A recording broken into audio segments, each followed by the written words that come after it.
آج ہم سیکھیں گے دل کو غسل دینے کا طریقہ۔ اگر آپ نے اپنے دل میں پکا ارادہ کر لیا کہ رب کریم آج میں نے اپنے سب گناہوں سے توبہ کر لی، تو سمجھ لیجئے کہ ہم نے اپنے دل کو دھو لیا اور ہم نے اپنے آپ کو اللہ رب العزت کے قریب کر دیا۔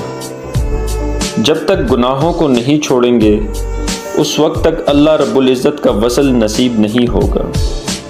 یہی وجہ ہے کہ ہمارے مشائخ کے پاس جب بھی کوئی آتا ہے تو وہ سب سے پہلا کام ہی یہ کرواتے ہیں کہ بھائی اپنے گناہوں سے توبہ کرو۔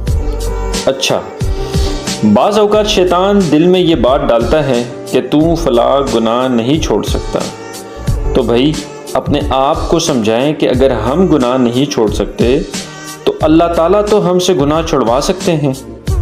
جیسے کہ فرمایا گیا، اللہ تعالیٰ جیسے چاہتے ہیں دلوں کو پھیر دیتے ہیں۔